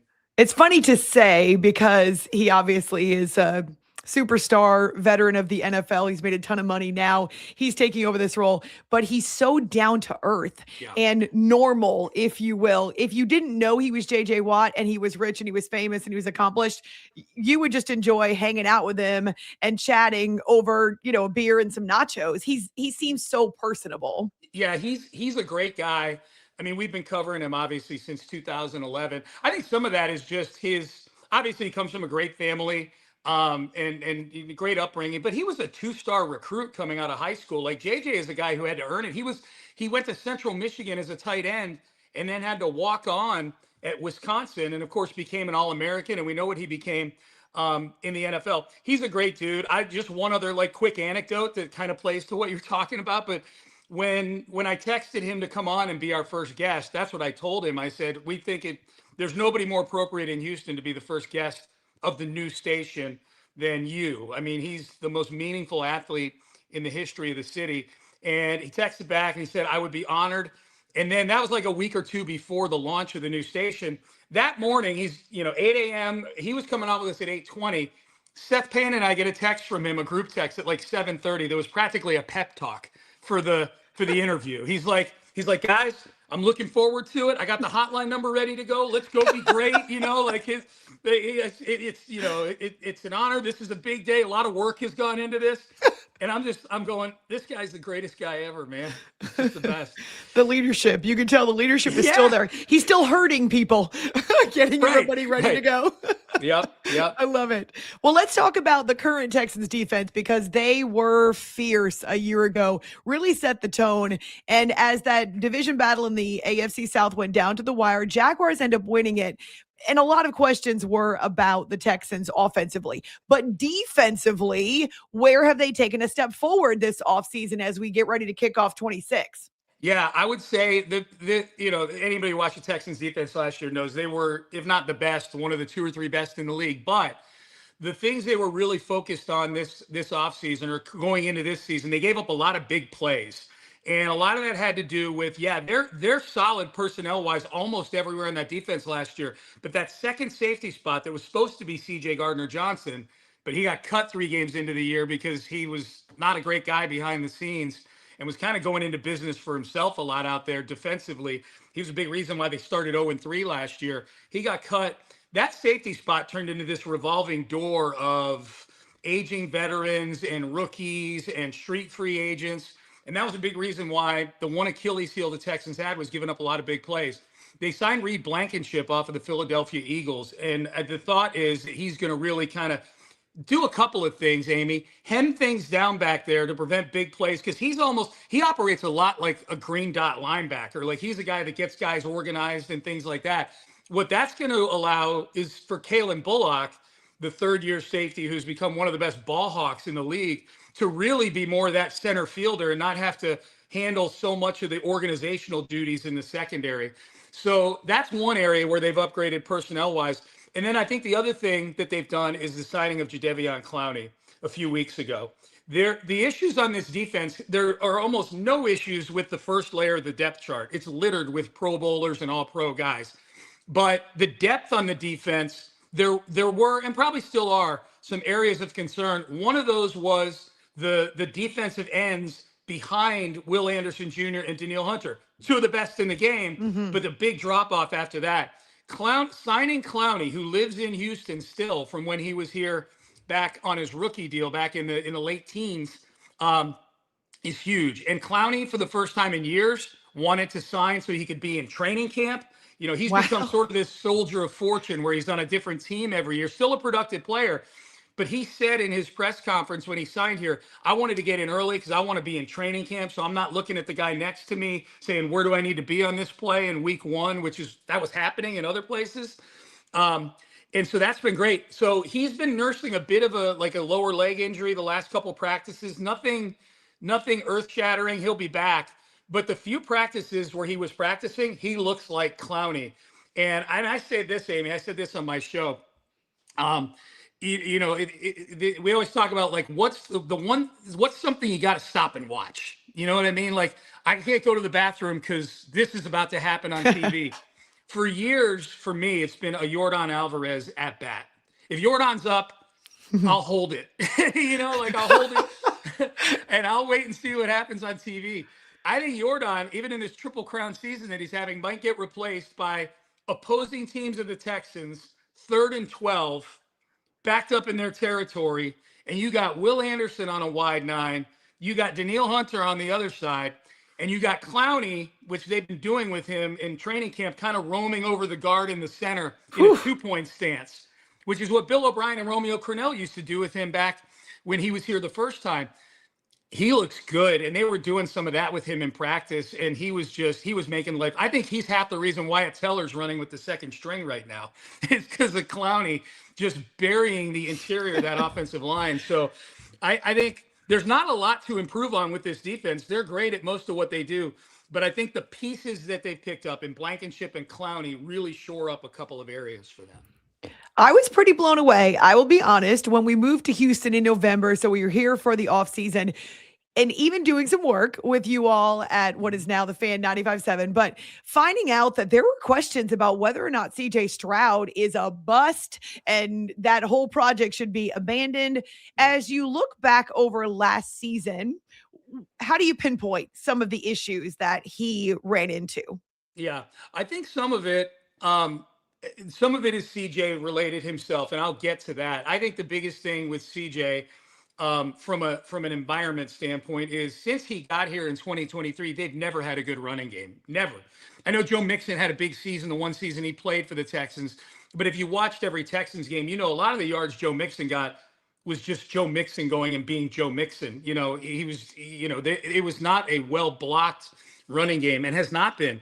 Last year, not a great running game, and missing Joe Mixon was a big part of that. They signed Nick Chubb, who was just aging. There's a reason Nick Chubb just retired. Yeah. And Woody Marks was great for a rookie. And Woody Marks looks really good in camp too, by the way. And David Montgomery, who they picked up, looks great as well. So I think the lack of a running game, not great protection, although it was better last year. The line was improved last year over the year before. So I think there were some issues on the offensive line. They made a lot of changes there. We'll see if it works out. But I think as far as CJ goes, last year, first year in a new system, which is a system that everybody says takes a couple of years before you're really fluent in it. And he's looked that way in training camp. He's had a good camp. He had a great practice yesterday, apparently, in Charlotte against Carolina. He's had a really good camp. I've been at every practice that's been in Houston. He's had a great camp. I would love to pinpoint something that could explain that performance against the Patriots in the playoffs. I can't, because that was a complete departure from what CJ Stroud had been during the season. He wasn't to the level he was his rookie year. That's still been the best version of CJ when he won the Rookie of the Year. But I think his regular seasons that he's had the last 2 years, particularly last year, were better than people are giving him credit for. He was still like 12th in QBR, and he was in the upper third in expected points added, just the advanced stats and things like that. The one thing he did and has done really well since he came into the league is he's been pretty careful with the football. And that's why that New England game just felt like it felt like his body was possessed by some turnover-prone scrub. Like Jim Druckenmiller possessed his soul in that game, and he threw 4 picks. So I would love to be able to pinpoint something that explain that, because here's why, Amy. I think a lot of what you're talking about, a lot of the stuff that surprised you when you kind of heard the rhetoric here, is colored by that New England game and the fact that he threw the 4 interceptions. And I think the big thing is there's a big feeling, not just in Houston but around the league, that if he just doesn't go out and throw 4 interceptions in that game, they're in the Super Bowl. They're going to Denver the next week and facing Jarrett Stidham, and they're in the Super Bowl. Now, I don't think they would have beaten Seattle in the Super Bowl, I don't think anybody was beating Seattle that day, but I think, and CJ, to his credit, has been accountable with his role in how that all ended last year. He's had a great offseason, kind of changed his look. He cut his hair, slimmed down a little bit, cut out sugar, stuff we should all look at. Oh, that sounds all awful. Things I did. I cut You're my not supposed to be hair. miserable. Yeah, I know, right? Wait, you cut out sugar. You did not cut out sugar, did you? No, I had to. My A1C is a little high. Oh, okay. Good for my you. A1C, Making it tough. Look, check it out. I have this open right now. Look, there's my blood sugar right there. I got one of those little, thingies, the little prongs. Yeah. The world now knows Sean Pendergast and his blood sugar. 123 right now. I'm in the green. That's good. So, but CJ, I don't know what CJ's blood sugar is. I just hope his quarterback rating's over 100. I hope his QB rating is 123. That would be That's right. Yeah. Oh, dude, if this is CJ's QB rating, we're laughing. Nice. That's a good goal. You should put that out there. It's a good goal. I should. One of the major issues for them, even this is beyond CJ, they've had this revolving door at receiver trying to find the right fit there, and they've had the injuries. Okay, so how do they find some consistency at that position? Yeah, so I was a little surprised they didn't make any moves at wide receiver in the offseason. They were really putting a lot of trust in. Nico Collins is easy to trust. He's one of the 7 or 8 best wide receivers in football. But they were putting a lot of trust in the development of Jaden Higgins in year 2, Jalen Knoll in year 2, Xavier Hutchinson in year 4, all 3 from Iowa State, which is a little weird. David Montgomery from Iowa State. We've got like a pipeline going up to Ames, Iowa. And then just some other bodies that were kind of in camp. They drafted Lewis Bond, a kid out of Boston College. I was really surprised they didn't make any moves just because that's a young room that's very unproven outside of Nico Collins. And then Jaden Higgins, who was having maybe the best camp of any player for the Texans, tore his ACL in the joint practice with the Raiders a week ago. Credit Nick Caserio. He went and made a decisive, quick move this week in bringing in Kayshon Boutte from the New England Patriots. And I think that'll be a quick ramp up for Boutte because obviously he's playing in Josh McDaniel's system, which is Nick Caley's system is an offshoot of New England. So the terminology and the scheme should be a quick thing for Kayshon Boutte. That Higgins blow was tough. We were really preparing ourselves for having almost a Twin Towers thing going on with 2 big, strong receivers. And Higgins has that extra gear speed-wise to get downfield. So nothing you can do about that. You got to push forward. But I think Boutte's going to be good for them. Jalen Knoll, when he's been healthy in camp this year, which really just happened within the last week or so, has looked good. He looked good in OTAs. And Xavier Hutchinson's a big year for him. It's his contract year, 6th-round pick from a few years ago. He had a really good practice yesterday, I guess, in Carolina. They're still going to lean really heavily on Nico Collins. Boutte's going to be the downfield threat. Dalton Schultz was really good for them last year in that receiving game. And that's the other thing, too. They've really beefed up the tight end room. Nick Caley's a guy who wants to run multiple tight end sets. So I think your question's about the receiver room, but I think there is like a symbiotic thing going on where the guys they've added to the tight end room, David Montgomery, who's pretty good at catching the ball out of the backfield, Woody Marks, that's the reason they drafted Woody Marks 2 years ago, was because he was so good at catching the ball out of the backfield with USC. I think Boutte's going to help the receiver room, but I think the receiver room is going to be helped by some of the other moves they've made with tight ends and running backs that are going to impact the passing game. I hope Jacksonville Jaguar fans don't rip me for this, but I find it hard to believe that they might actually put together 2 really good seasons back to back. We'll see. Maybe they found some stability, but they obviously were terrific last year. And I know that they've gone through a recent coaching change. So whether it's the AFC South, Sean, or maybe AFC as a whole, what's your perspective on feeling like where maybe the balance of power has shifted and who might be the top teams or competitors for the Texans to try to get back to, well, not back to a Super Bowl, back to the playoffs and to the AFC Championship? Well, or get to a Super Bowl. I mean, that's the expectation here, is that this team, because of that defense and some improvement on offense, that the Texans can be on that short list. I would tell you, the teams that I'm most concerned. I do think the Texans are going to retake the division this year. I'm just not a full believer in Trevor Lawrence yet. We've seen this movie before with Trevor Lawrence, where he puts half a good season together under a new coach with an offensive mindset, and then the league catches up with him. He's still a first-read guy. So I still think there is something out there for the league to catch up with Trevor Lawrence and the Jags. So I think the Texans are going to surpass the Jaguars in the division. I think New England's going to take a step back. And I said that the week after the Super Bowl. That schedule for New England last year was ridiculously easy. I placed a max bet on under 10.5 wins on New England the week after the Super Bowl was over last year. I think Buffalo is going to be Buffalo with Josh Allen. They're penciled them in for 11 or 12 wins every year. I think the West gets really interesting. The Chargers have sort of this hex over the franchise for the last 20 or 25 years where they always find a way to stub their toe. But I have so much respect for Jim Harbaugh as a head coach and the way he's handled Justin Herbert since he's gotten there. I think they're getting their 2 tackles back on offense who weren't there last year, Rashawn Slater and Joe Alt. And that's almost like getting 2 free agents. They were already a playoff team last year without playing with the 6th or 7th guys on the depth chart on offensive line. So the Chargers are a team that actually concerns me. I think Denver's going to take a step back just because it's hard to go 14-3 a couple of years in a row. And I think the big variables to me are Baltimore with a healthy Lamar Jackson because he wasn't healthy last year, and then Kansas City.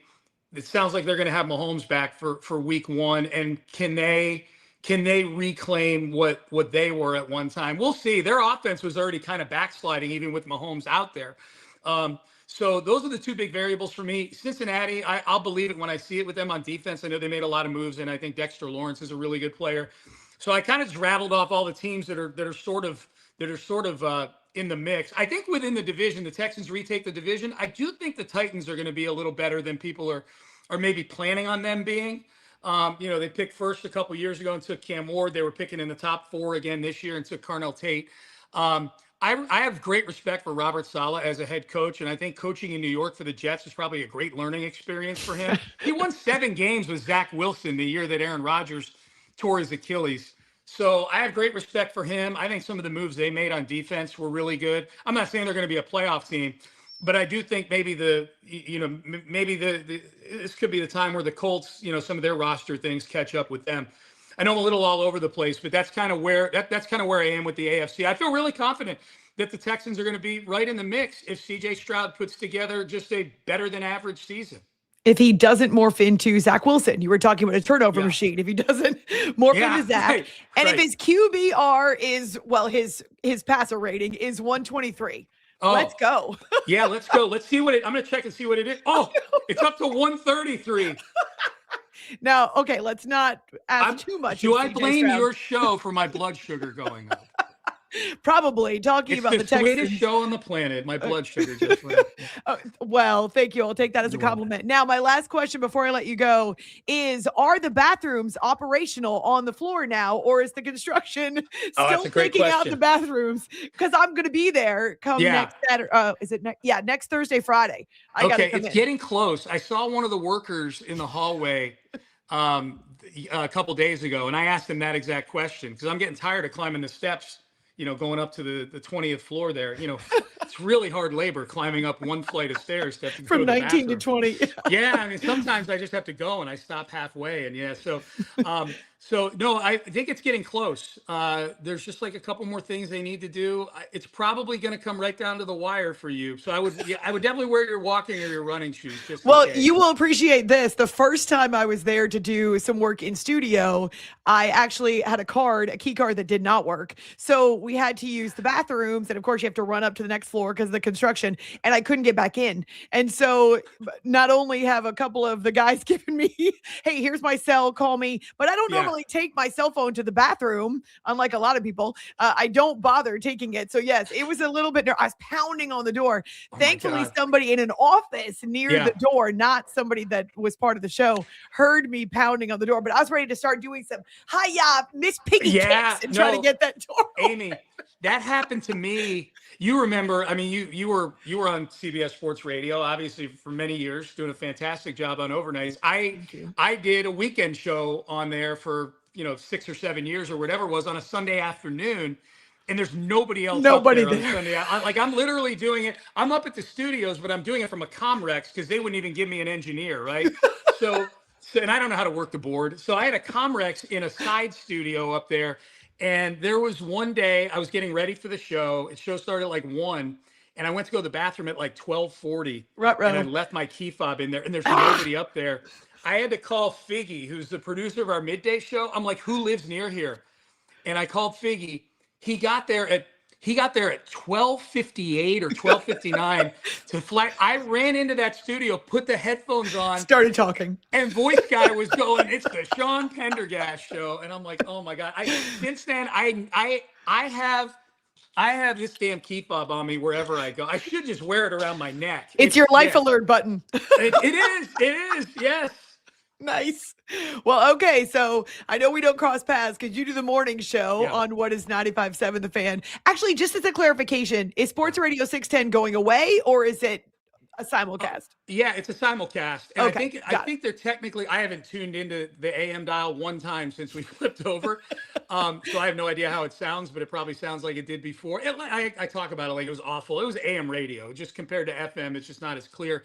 So I think it's 610 The Fan over there, but it's simulcast. Yeah. Gotcha. So okay. You'd be surprised how many people, when we announced the change, asked us, "Are you still going to be on AM?" And I'm like, "Yeah, but why are you asking?" Like, but you know what the answer? You know what? Old habits die hard. Old habits, and the other one we got was there's like this nostalgia thing where when I was going to school in the back seat with my dad listening to the station back in the day, and that was 25 years ago. It was AM, and I just just the way it sounds reminds me of that. So yes, humans are so resistant to change. We try to hang on to the past a little bit, especially the positive memories, but it's neat. Anybody who knows radio knows that an FM signal, especially in sports, it is critical to be able to reach a larger audience. So good for you. That's awesome. And I'm excited to be down there next week. Hopefully the bathrooms are operational, but if not, I'll book it. I hope so too. Well, and I told Parker, our boss today, that I was coming on with you. And then I told him, when Seth is out on vacation, you and I need to do a show together. Oh, absolutely. That has to happen. We would get in so much trouble, Sean. I know. It'd be so fun. Hey, by the way, I was in the waiting room. Not the weight room. I was like, wait a minute, what? Yeah. No, the waiting room. The waiting room that's right up there on my screen. The backstage. While you were doing the Zapruder of Jed York's body cam video. Man. Yeah, I only give that one like a 28% on Rotten Tomatoes. That wasn't a very exciting one. The Tony Romo one now. Oh no, it's like 87%. But it's cringy. I just am so embarrassed for these dudes. Oh my gosh, love me some cringe. Serious. Oh, you do. You love you some cringe. Like the Scott's Tots episode of The Office. I could watch that on a loop. We would get in so much trouble for sure. Yeah, well, we got to do it. It's good to have you. I look forward to that, but nice to see you after all these years of doing the radio. Congratulations on the big move. It is 6 to 10 a.m. Central Time. Yep. Of course, you can find it on the Odyssey app or wherever you get your podcast. Great to connect with you. Thank you so much. We'll talk soon. You're the best, Amy. Take care. Good to talk to Sean. I told you he's a nut, but also so much fun. And actually, this is fun too, just to share. According to Stephanie, our sales manager at Rogue Media Network, Houston is the #1 market where we're drawing views and also people who are catching the show after the fact. So I love the fact that I've got a relationship with Houston that even precedes me moving to the area. But yeah, doing some local work for The Fan coming up next week, going into Labor Day weekend. Wow, we went a little longer. That's okay. We're going to take a weird kind of fitting break here, but it doesn't matter. It's the beauty and the freedom of the internet. You're all in with Amy Lawrence here on YouTube and the Rogue Media Network.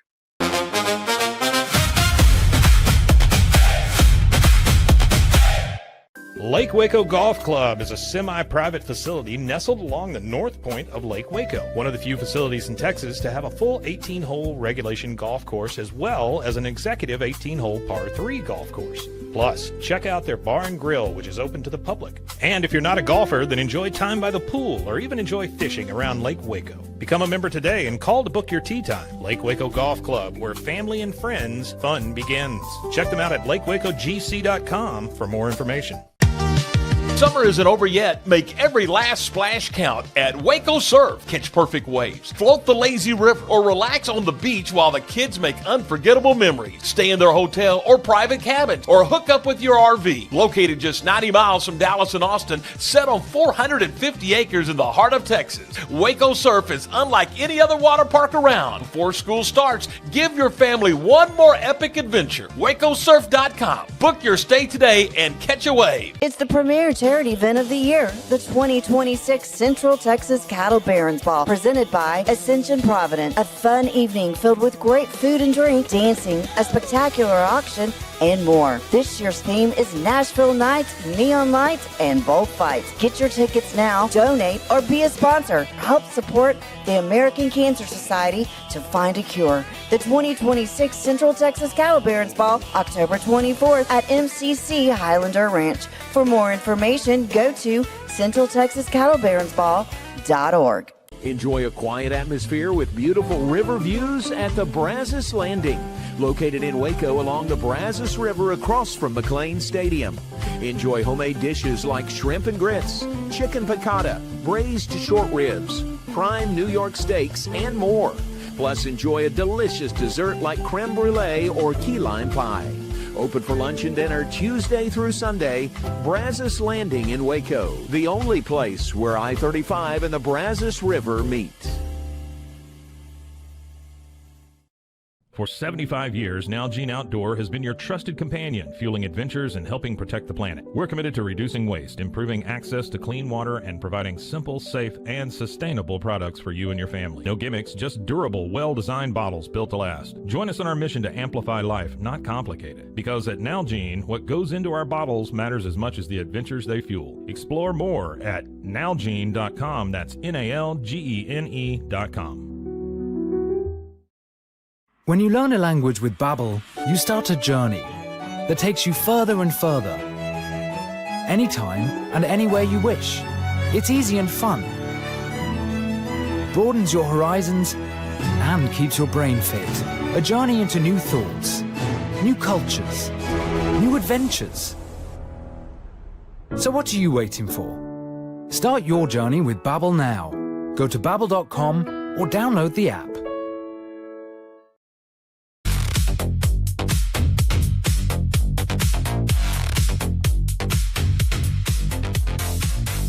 I can't imagine going on a live stream at any point moving forward and showing you all my blood sugar. I'm not monitoring my blood sugar, but that's Sean.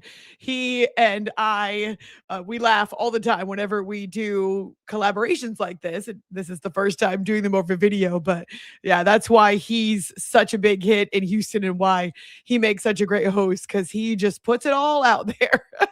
So great to connect with him, but also great to connect with many of you over our live stream. I want you to know that because I still have some sensitivities, and also because this is a public product, if you make inappropriate comments, they will get deleted. And according to producer Zach, he's blocked a couple of people in the past already.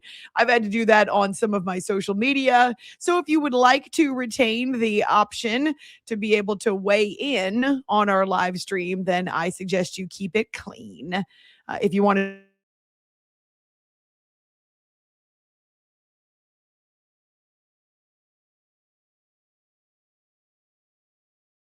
if we've lost. Oh, there we go. Okay. So the video producer, Zach, what just happened? Did you die? Are you still there? I'm still here, but yeah, no, it just completely froze on me. Like I wasn't doing anything, and then it was just gone, and then now you're back. So I didn't touch anything. Lose the video for a second. Well, there? no. Like you were there, but it was like frozen, and then you just came back. So you didn't see what I saw, which was just a black screen. No, I just saw you froze. Yeah. Okay, so that would explain why it was that I was asking, do I keep talking? What do I do? Because there was all of a sudden a black screen, and then this little, almost like the computer's thinking, the little circular motion, and then. No, on my end, you froze there then. So, but yeah, no, just keep going there, and we'll get you back. If just keep going. Just keep talking. Just keep swimming.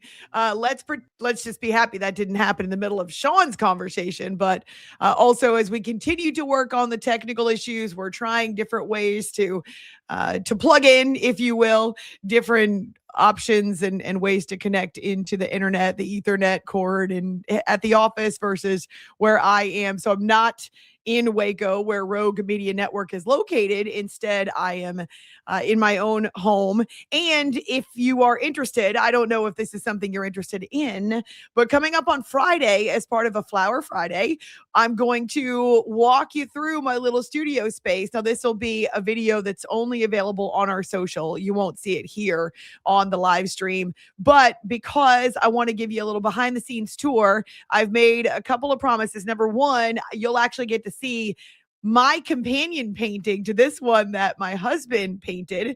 It was a joint project, and I think his is so much more attractive and also looks like art.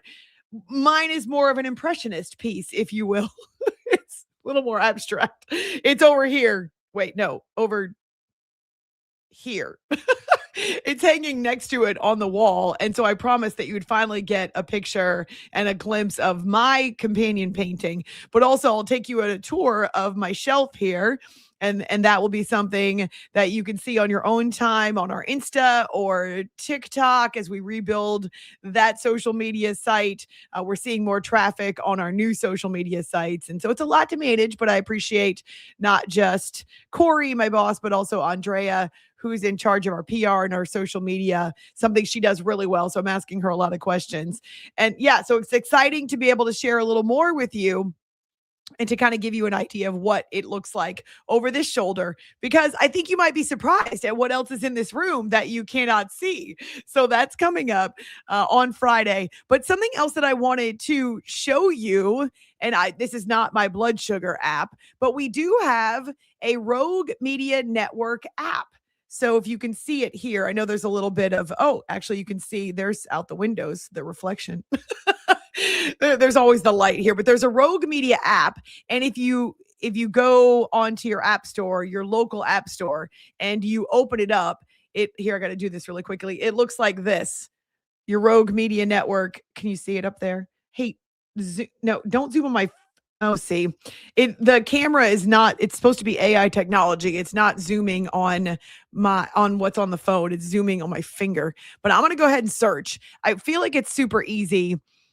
Actually, I don't know, Zach, if it's possible for you to throw up our company logo. I know that might be throwing you for a curveball, but if you could throw up our company logo, then people would see the icon that they are looking for to be able to download the app. But what is super neat is that you can search for all in. Wait, what if I hold it back here? And it's also backwards, which is not helpful. Do you see the camera? Look, there's the camera on top of my computer. And you can also see me in the reflection. This is such scintillating sports talk. But there's the camera right there. And wow, it's kind of crazy. Look, you can almost use that as a promo. Anyway, if you look for the Rogue Media Network app, it's a little bit like an antenna. It's black and gold. Those are our colors. I guess like the Steelers, the Saints, actually. It's probably more like the Saints than it is the Steelers because black is the predominant color. And if you go into the Rogue Media Network app and you search for All In with Amy Lawrence or just search for Amy Lawrence, you'll see our logo, you'll see the name of the show. And now our podcast is disseminated on the Rogue Media app as well. And there are so many other podcasts there, which is why I recommend that you search. There's a ton of content already in the library, but I'm really excited. Look at that, because we have another way that and it's free. I should have underscored that. It's free. We have another way that you can find us online, and you can add the app to your phone like I have done. It's right there. See it? Black and gold. I don't know if I really want to show you all the other apps on my phone. There it is. Rogue Media Network. See the black with the gold antenna in the middle. I do have, let's see what other apps. United Airlines, Fly Delta. I've got the Translate app on my phone for when I need to look up a word in Spanish that I can't remember. I've got the Peacock app on my phone as well, because the NFL now airs on Peacock. Spotify is on here too. YouTube, all kinds of stuff. The CBS Sports app from my days with CBS Sports Radio. So that's kind of fun. Now, what you may not have recognized is I was holding up my phone. My phone is so old. You guys don't make fun of me. or make fun of me if you want. It's a Galaxy S10e. So it is an old iteration of the Galaxy. I'm a Galaxy girl. I'm not an iPhone person. I think my mom and I are the only family members that do not have iPhones. And that's my side of the family and my husband's side of the family. So we are definitely out in the cold. We're not the cool kids, but I'm a Galaxy girl and I love Galaxy. So get this. Producer Zach, you tell me if you think this is too good to be true. We called up Verizon. So I'm a Verizon service person. I've been with Verizon for, going back now 20 years. And when we called to try to get my husband moved over so that we could get a discount on a family plan, if you will, the guy on the phone, his name was Roderick. Roderick on the phone with Verizon said to me, "Oh, wow." That was kind of his reaction. "You have an offer here, a promotion to get a brand new Galaxy, the S26, for free." And I waited and I waited. There was about 5 seconds in there when I echoed, "For free? What's the catch?" was my response, because these are phones that are close to $1,000. And one of the reasons that I'm still using my old S10 is because right now I've got other needs and I don't really want to spend that kind of money on a phone. And furthermore, this was a refurbished phone that I bought off of Amazon. It wasn't even a brand new phone when I got it. I can't. My goodness, it's like putting a down payment on a car or a house when you buy a new phone. And so I really have been just slugging it, slumming it. That's probably the word. I've been slumming it with my S10e because I just don't want to spend the money on it. And I really can get by with this phone. I need a new laptop before I need a new phone. And so he said to me, "You are eligible for a brand new S26. I couldn't believe that it was true. So I asked him 3 or 4 times on the phone, "Are you sure? What is the catch?" And he said, "There's no catch. It's a promotion right now, probably because you've been with the company for a long time and because you can buy the protection plan or whatever else." And so the phone is actually going to get delivered today. And I have to download everything off of my phone. So this is a problem. I might not be able to communicate for a couple of days. I got to download and transfer everything from my S10 to the S26. Then I have to send the S26 back to Verizon. He asked me twice, "Does it have any cracks, any damage?" Well, it's old, but no, it doesn't. And so I don't want to get too attached to the S26 because I'm not sure if there's a catch or if it's a gimmick. And at some point they're going to say to me, "Oh no, your phone has a minor scratch on the backside. You have to pay for this $1,000 phone." So what do you think, producer Zach? Should I trust it or should I just not? I don't know. I transfer everything, but then they're going to ask for the phone back. And I'm not paying $1,000 for the phone. Yeah, no, I totally get that. I feel like maybe trust but verify is always the rule that I stick to. But I've had Apple do that to me before, of where it's and what happened? It worked out for me the one time it did, but I didn't have to send mine back. Like I was at like the AT&T store and they're like, "You've been for so long, and like you haven't updated." Like you could, granted, I didn't get like the newest one, but I got like the one right underneath it for that. And I was like, okay, so I know they do things like that sometimes, but I'm sticking with the trust but verify. Okay. So, yeah, I was a little nervous about it because I've never had someone offer me a free phone before. Now they'll say to you, "Hey, we're going to give you a discount. You can pay off the phone over the next 6 months. Just add an extra $9 to your bill." But I generally, because I'm a little frugal, I work in radio / internet now, so there's not a lot of money coming in. I generally will do a refurbished phone and not even a new one because it's like my current choking. One is, it's like choking to try to spend that kind of money on a phone. And so I'm a little nervous, but I am going to send mine back. He said it was a trade-in, but because of your loyalty with the company, the phone is actually free. And then I joined the loyalty program. There's no upgrade fee. I mean, we actually so between the two of us, my husband and I, we were paying about $160 a month for both of our cell phone bills, cut in half, plus a new phone. Doesn't that seem too good to be true? It does. I guess we can still like fingers crossed it still might work out, but it does a little bit. I think it's just human nature to be like, yes. But yeah. Oh my gosh. But I will have to transfer the Rogue Media app. It's actually working. You know, for weeks, Zach, they'd asked us to check it out, to test it, to go in, to try to listen. And it was just a loop of music and there was no actual programming. And I checked it yesterday and there's programming. So now we can let people know the Rogue Media app is operational. Yes, ma'am. Kind of cool.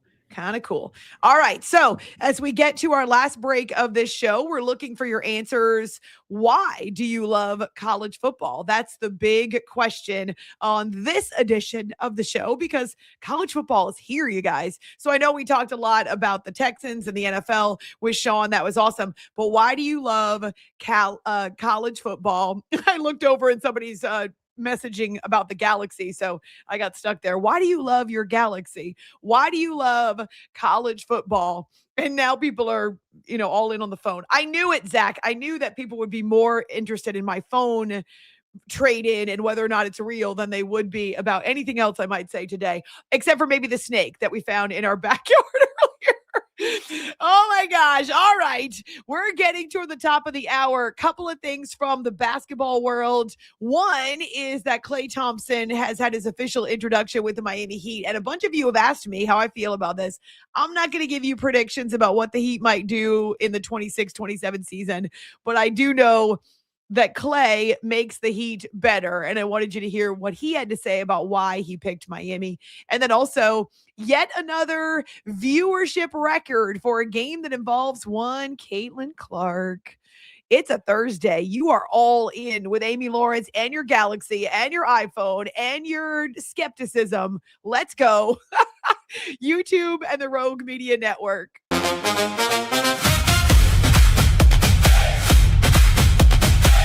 It's the premier charity event of the year, the 2026 Central Texas Cattle Barons Ball, presented by Ascension Provident. A fun evening filled with great food and drink, dancing, a spectacular auction, and more. This year's theme is Nashville Nights, Neon Lights, and Bullfights. Get your tickets now, donate, or be a sponsor. Help support the American Cancer Society to find a cure. The 2026 Central Texas Cattle Barons Ball, October 24th at MCC Highlander Ranch. For more information, go to centraltexascattlebaronsball.org.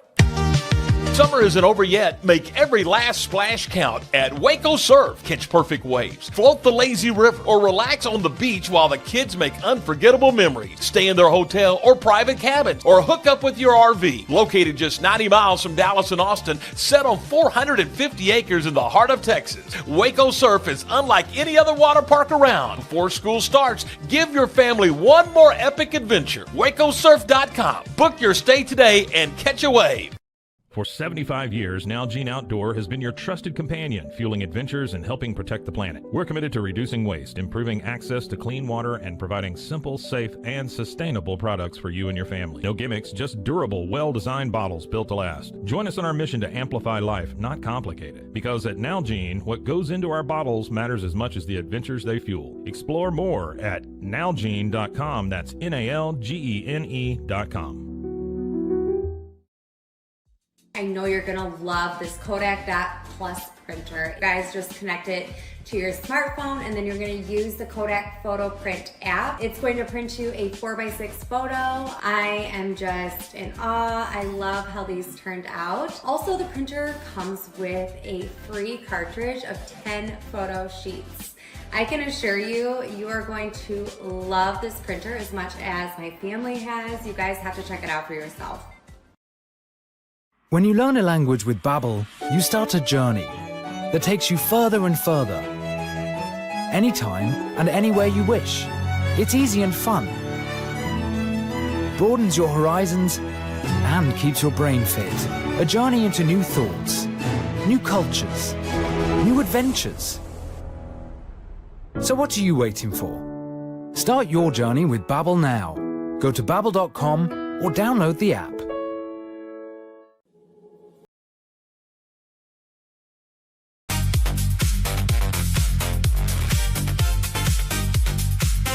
Little extra juice because we're heading up toward the top of the hour and we've had a good time today. So a couple of your comments about why you love college football. We'll continue that conversation on social media.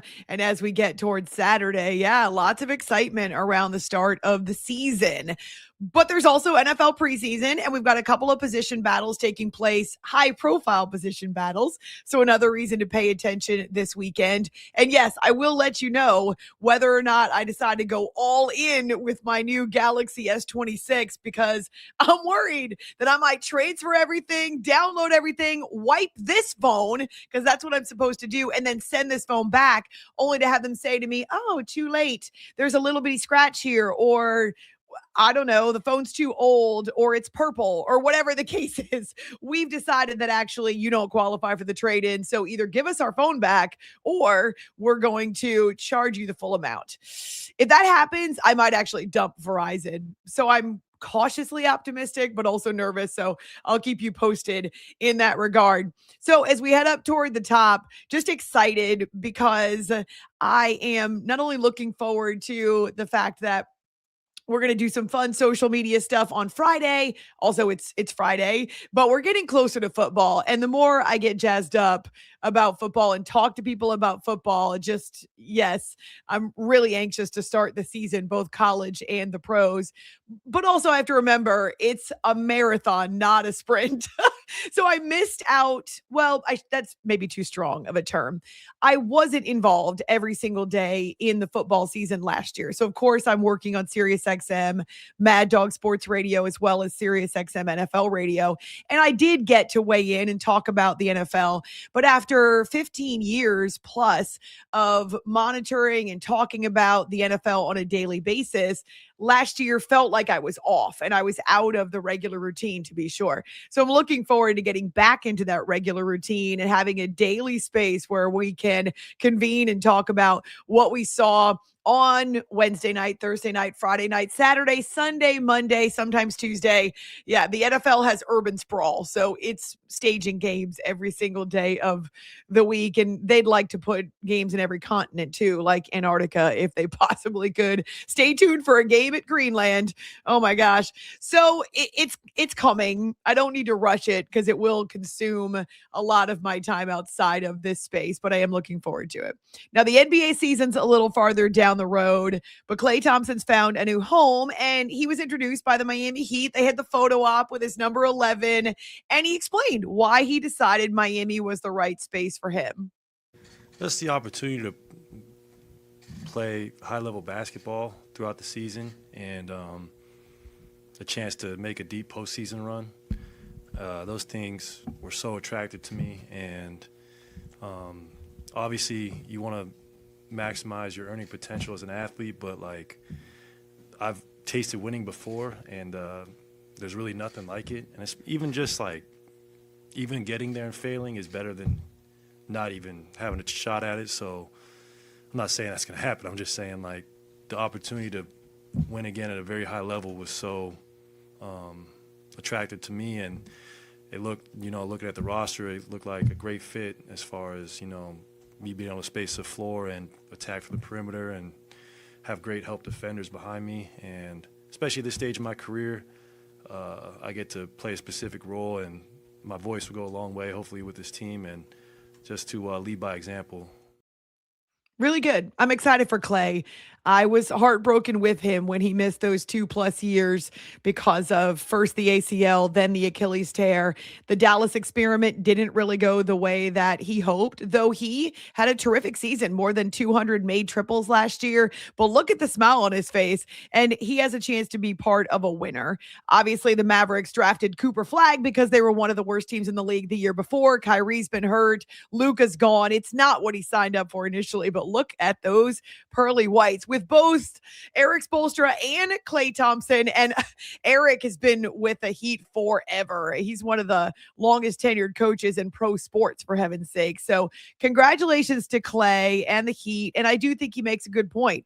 He provides the outside shooting that they desperately need to open up the lane for their interior players, though Giannis will roam, but Giannis Antetokounmpo and obviously Bam Adebayo is lethal with that leaping ability and his explosiveness. He's so dangerous around the hoop anyway. Something else, though, if you don't know much about Klay away from the court, he has a boat.